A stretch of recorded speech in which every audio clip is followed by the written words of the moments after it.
kapatid. Let's start our study with a word of prayer. Let's pray. Lord God, our Heavenly Father, we thank you once again for this beautiful day that you have brought us here, Father, to celebrate your goodness and your faithfulness, Father, to each and every one of us, Father. Thank you for this time na makapag-aral kami, Panginoon, ng iyong mahalagang doktrina, Panginoon. It's about the Holy Spirit, O Lord God. Help us, Father, or let the Holy Spirit, Father, convict us and illuminate the scriptures that we will be learning tonight, Father. And may this be, may we learn the truths, Father, about the Holy Spirit, so we will better know Him and worship Him in spirit and in truth. Thank you once again, and be with us, Father. In Jesus' name we pray. Amen. Amen. And amen. Okay, so we will continue our study about the doctrine of the Holy Spirit. So far, we've learned in the Old Testament the work of the Holy Spirit, and we've learned so far that He is a person, the third person of the Triune God. So, and He's not a force, He's not a force or an impersonal power, but a person that has volition, that has emotions, intelligence. So everything na meron po ang isang person, hindi dahil wala siyang body or physical body or bones and everything that we have, but as long as yung nga merong volition, may sariling will, intellect, intelligence, and emotion. And we learned as well that the Holy Spirit was active ever since in the creation, starting in the creation. From the very beginning, the Spirit of God was at work and giving and sustaining life. Okay. Also, we've learned in the Old Testament that the work of the Holy Spirit empowered certain individuals temporarily, okay, for specific tasks. So yan ang pinaka-main purpose ng Holy Spirit noon.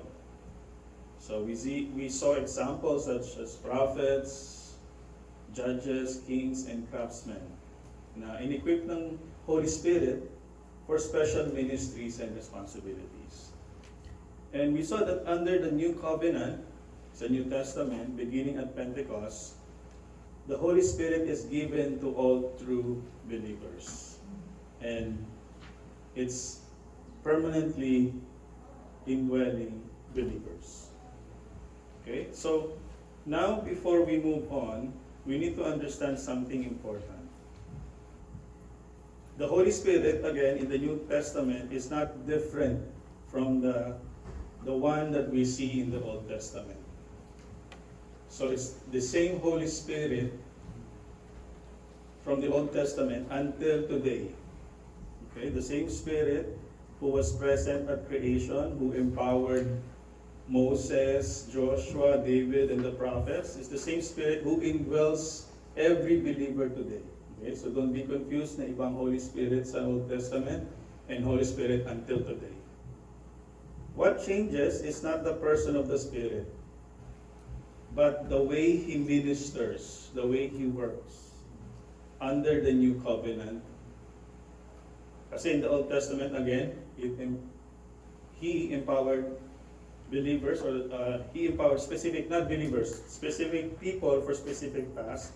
His empowering work was selective and connected to particular roles and ministries.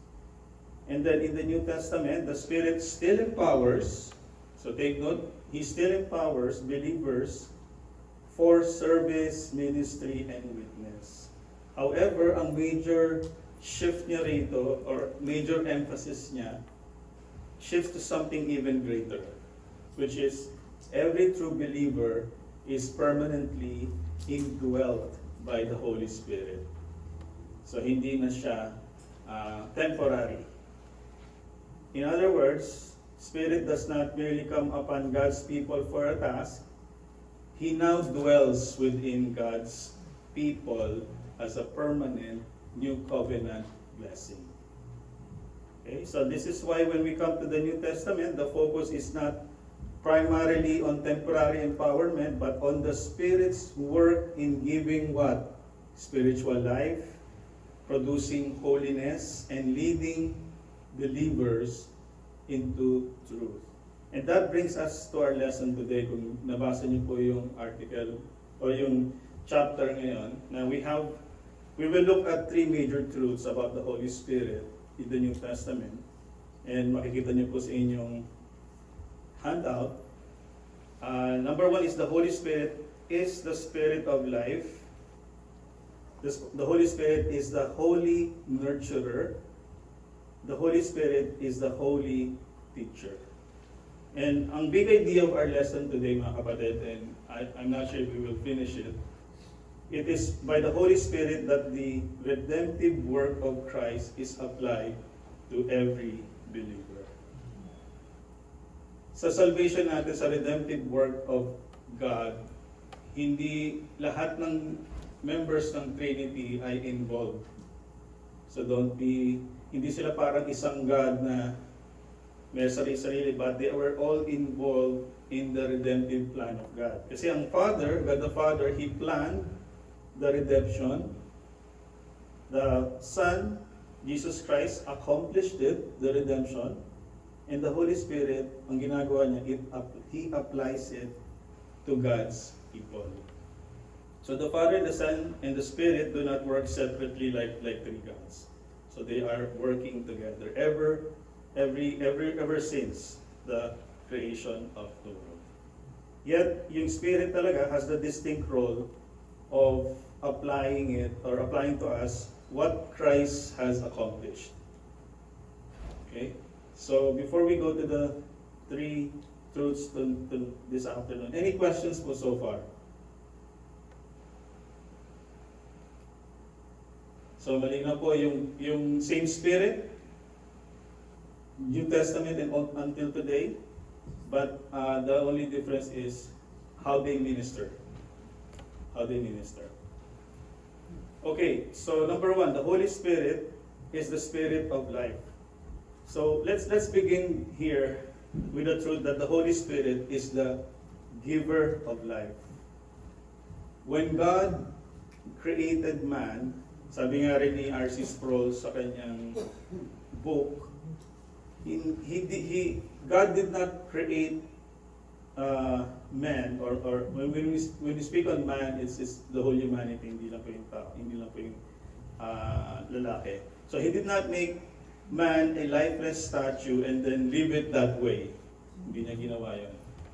But according to Genesis 2:7, it says there, and the Lord God formed man of the dust of the ground.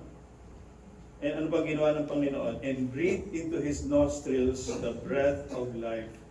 And man became a living soul. So from the very beginning, talagang ang buhay ng tao, mga kapatid, comes from God. And kung mapapansin niyo po, in both the Old Testament and the New Testament, na ang ibig sabihin, kasi ang Greek word ng spirit is pneuma, meaning breath, life. And then ang Hebrew word ng spirit ay ruach. So wala po siya dyan sa ating handout. Pero yeah, yung Hebrew word nga niya is, and then the Greek word niya, can both carry the idea of ang spirit ay breath, wind, at spirit. So the point is that the life itself talaga depends on God. Sabi nga ni Paul sa Acts 17:28, for in Him we live and move and have our being. Simply put, mga kapatid, no one It means that no one breathes, no one lives independently from God. No one lives by his own power. But today, yung ating pag-aaralan ng New Testament, the main emphasis is not only on physical life, that we are all created by God. It is on spiritual life. And that is the real issue, mga kapatid. Kasi, sa pag-aaralan natin later on, people can be physically alive, we are breathing, but spiritually dead. So, medyo itong spiritually dead, we will explain it later. I don't know if you hear about that. I'm pretty sure you've heard about spiritually dead. And sabi sa Ephesians 2:1, exactly what Paul says, and you hath he quickened who were dead in trespass and sins. Notice what Paul does not say here. Hindi niya sinabi kasi tayo pong mga makasalanan or tayong mga tao is equal to makasalanan ay spiritually dead. After the fall of man, we became separated from God. Meaning, if we're separated from God, we're not in His presence, and we became enmity, naging kaaway tayo ng Panginoon. At galit na galit talaga siya. That's the reason why we are called spiritually dead. Sabi ni Paul, ang mga tao ay hindi merely weak, hindi wounded, hindi struggling or morally struggling, but basically fine, but we are spiritually dead. And ito yung nagdi-destroy sa shallow man-centered thinking that a dead man does not revive himself. Later I'll give an example of clear example of this. Kasi a spiritual dead sinner does not create spiritual life by his own free will, by his own sincerity or effort. So if anyone is to be saved, mga kapatid, the Holy Spirit must give life. So hindi pwede tayong mabuhay mag-isa o maging physically alive spiritually unless the Spirit will give us life or will transform us. This is why Jesus says in John 10:10, I am come that they might have life and that they might have it more abundantly. Sometimes may misconception o may out of context dito, yung abundantly na sinasabi nila dito is living abundant life. Yun sa prosperity gospel. But abundantly here is eternal life. So tayo'y binuhay ng banal na espiritu, from spiritually dead, from a heart of stone to a heart of flesh. So he's not merely talking about biological existence, but he's talking about the quality of life, yung abundant life na sinasabi. Spiritual life, eternal life, true life before God. And this brings us to one of the most important words in this lesson. Yung regeneration na sinasabi ko. Regeneration means new birth. Okay, so the prefix re means again. So regeneration means a new beginning, a new birth, a new creation. So ito yung work ng Holy Spirit. It is the Holy Spirit imparting spiritual life to a soul that is dead in sin. So remember mga kapatid, hindi ito self-improvement. Okay? Hindi ito moral reform. Hindi ito church involvement ang regeneration. Hindi po ito emotional experience or external religion. It is a supernatural act of God. Remember Jesus Christ's encounter with Nicodemus? Di ba? In John 3:3, anong sabi ni Jesus Christ kay Nicodemus? Except a man be born again, he cannot see the kingdom of God. he cannot see, he may not see, or he or not probably will not, but totally cannot see except ma-born again ka. So dito, isa pang note dito mga kapatid, dito pumapasok yung yung ano natin, yung ordo salutis, yung order ng salvation na nauuna ang regeneration kaysa faith, di ba? Binago muna tayo ng Panginoon bago tayo naniwala sa Kanya. Kasi ang faith is a gift from God. The Holy Spirit changed our heart first before we believe God, before we can see God. So, ibig sabihin, except a man be born again, ma-born again ka muna bago mo makita ang kingdom of God. Kasi you won't be able to see the kingdom of God unless na-born again ka, unless na-regenerate ka ng Holy Spirit. And then sabi niya sa John 3:5, Jesus says, a man must be born of water and of the Spirit, so the new birth is not optional. It is necessary. It is the work of the Holy Spirit. Kasi kung papansin niyo si Nicodemus, ano ang status niya sa buhay? He was religious. He was educated. Sabihin na natin may dignidad, may moral. And he was a teacher in Israel. But still, he needed to be born again to see the kingdom or to enter the kingdom of God. Dito na-devastate talaga yung pride ng mga religious teacher noon, mga Pharisees.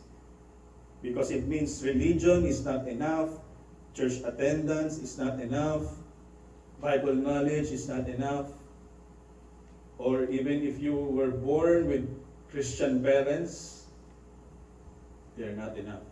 You must be born again.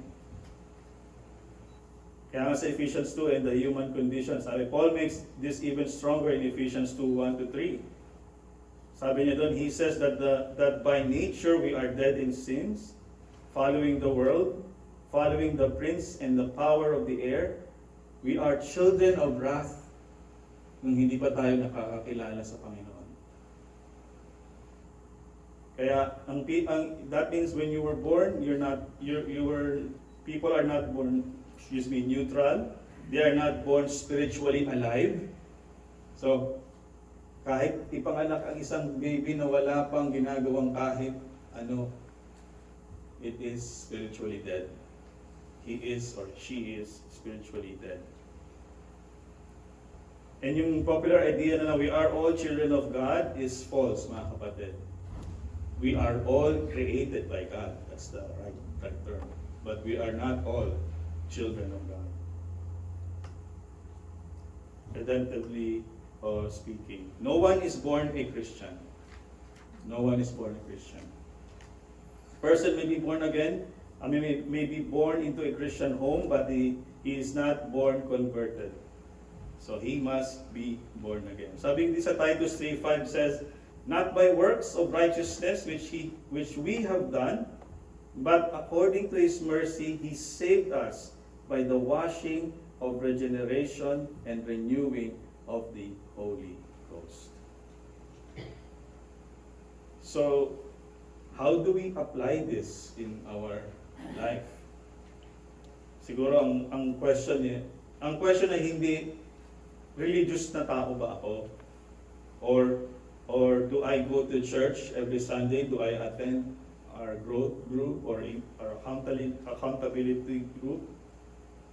Do I know the doctrine and theology? Am I active in ministry? Hindi yun ang mga tanong, mga kapatid. The first question is, have I been born again by the Holy Spirit? Because there are no non-born again Christian. When you say born again Christian, what do you notice in there? Born again Christian. Born again ka na, Christian ka pa. Yeah, that's Yun yung mga term na medyo, meron wrong. Kasi the phrase born again Christian is almost redundant nga. What other kind of Christian is there?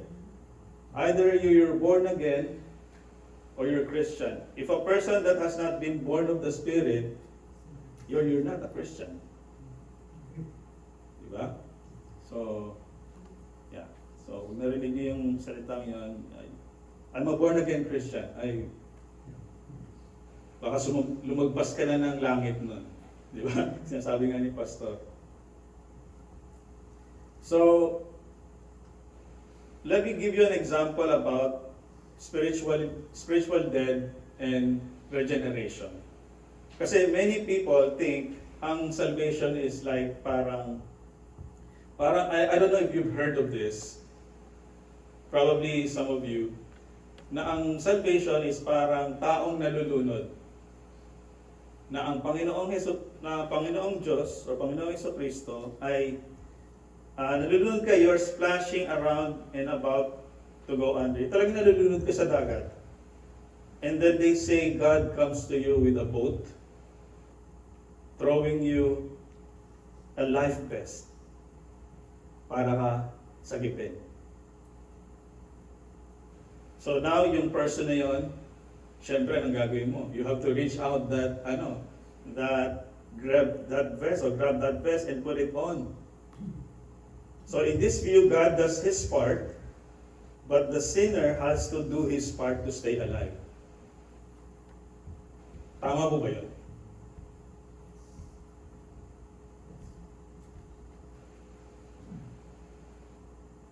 That's not what actually Paul says. It's in Ephesians 2. Paul doesn't say that we were drowning. No. He says we were dead. We were spiritually dead. We're not splashing around at the bottom of the sea, and a dead man cannot grab a life vest. Kung hindi, nalunod na tayo. Tayo yung nasa ilalim na nalunod na nawala ng buhay. And then anong ginawa ng Panginoon? He dive into the depth of the water and save us. Tapos binigyan niya tayo ng buhay. That is regeneration. Yun yung example ng we cannot save ourselves. We are spiritually dead. We're not drowning, mga kapatid, but we are already dead. We are already drowned. Or siguro nakalutang ka na, kasi pag drown, hindi ka lulutang ka eh. Kung patay ka na, lulutang ka na. Ang gagawin ng Panginoon, iaangat ka niya sa i-save ka niya, and then bubuhayin ka niya. That is regeneration, giving new life. So, God doesn't help those who help themselves. Yun. He gives life to those who are dead. So now the Holy Spirit does not only give life at the beginning, He also continues His work in the believer. It doesn't stop there. So once you are saved, so akala nyo, tapos na yun. Kasi pupunta na ako ng langit eh. No. The Holy Spirit not only regenerates us, not only giving us life, but He also sanctifies. Amen? So yun yung Holy Spirit, number 2, is the Holy Nurturer. Tama ba rito? The Holy Spirit regenerates. Iba ata yung nabigay kong handout. Sorry. Yeah. Iba yung nabigay kong handout. Ito yung una kong ginawa. Kasi binago ko po. So sisend ko na lang po mamaya uli yung handout. Pero actually same pa rin concept yan, but different pinattern ko lang, yung different lang yung mga words. So number 2, the Holy Spirit is the Holy Nurturer. The Holy Spirit is not only the giver of life, He is also the nurturer of our life. He grows believers in holiness. That is one reason he is specifically called the Holy Spirit. Diba? Of course, holiness belongs equally to the Trinity, equally to the Father, the Son, and the Spirit. But the Holy Spirit, the title of Holy Spirit, points us his special ministry in making God's people holy. So ito yung special ministry niya. Kaya siya tinawag na Holy Spirit because He is our holy nurturer. The Spirit does not only rescue us from death, again, but He transforms us. He shapes us into the image of Christ. He works in us from regeneration all the way to glorification until the Lord comes. So ito yung tinatawag na sanctification. The Holy Spirit's role in the New Testament until today. It sanctifies us. And again, sanctification is not just overnight. It is a long, long process by which believers are made more and more holy, more and more Christ-like. Diba? Sabi sa Romans 8:13, if ye through the Spirit do not mortify the deeds of the body, ye shall live. Notice that. Believers are commanded to fight sin. Amen? But we do not do it in the power of our flesh. Okay, we only have 5 minutes. So, yeah, we'll just finish until ito lang, tapusin naman po natin itong number na Holy Spirit Nurturer. So, yan nga, believers are commanded to fight sin, but hindi sa tulong ng ating flesh, but sa tulong ng banal na Espiritu. They do it through the Holy Spirit. So the Holy Spirit is not given merely to make people feel spiritual. He is given to make us sinners holy. That is where many people go wrong again. They think the main evidence of the Spirit, kung sinasabi nilang puspos ka ng banal na Espiritu, sinasabi nilang may excitement, may intensity, may emotional experience, or dramatic stories. No. But the New Testament puts the emphasis na it points to holiness. Pagkabanal natin, mga kapatid. Hindi sa kung ano yung evidence ng Holy Spirit, hindi emotional experience, hindi excitement, hindi dramatic stories, but kumbaga, it points to holiness, pagiging holy natin, mga kapatid, pagiging Christ-likeness, and it points, most importantly, to the transformation of character. So kung walang pagbabago sa inyong character, sa inyong buhay, mga kapatid, we have to double check our heart. That is why Paul gives us what? Walaan nyo? The fruit of the Holy Spirit in Galatians. Diba? Ang fruit ng Holy Spirit, tandaan nyo, kaya siya fruit, hindi fruits, is one package. We should have love, joy, peace, long-suffering, gentleness, goodness, faith, meekness, temperance. So hindi pwedeng, ngayong Sunday I will manifest or I will do love or joy. And then bukas, wag na muna ako mag-love, wag na muna akong joy. Self-control muna, ganyan, or long-suffering. So the fruit of the Holy Spirit is the Spirit's work. So do not miss that, mga kapatid.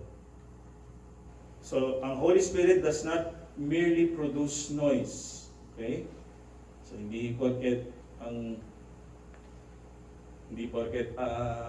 mabango or masyadong mayroong noise sa simbahan, children of God na, but nakikita dapat sa transformation of character. And it produces the fruit of the Holy Spirit. Because the Holy Spirit, if someone claims to be filled with the Holy Spirit, na puspos daw siya ng Holy Spirit, but remains proud, remains unteachable, remains worldly, bitter, immoral, divisive, or careless in obedience, there is something wrong, mga kapatid. There is really something wrong. Because ang Holy Spirit nga does not lead people into chaos or carnality. Hindi po, mga kapatid. But He leads them toward holiness. And again, ang fruit ng Holy Spirit ay hindi siya, ang sanctification process ay hindi overnight. It's a long process talaga that we have to understand. Hindi siya overnight, hindi siya isang linggo, but it's a very long process until ito yung work ng Holy Spirit sa atin. He convicts us, He sanctifies us every day. Yeah. He transforms us into Christ's image. Paul also says in 2 Corinthians 3:18 that the believers are being transformed into the image of Christ from glory to glory by the Spirit of the Lord. Yeah. That means sanctification is not self-manufactured. Okay? Yes, believers, we are responsible to obey. That's right. Yes, believers are called to pursue holiness. Yes. But underneath and behind that obedience is that sanctifying work of the Holy Spirit. He is the one who nurtures believers into maturity. Yan.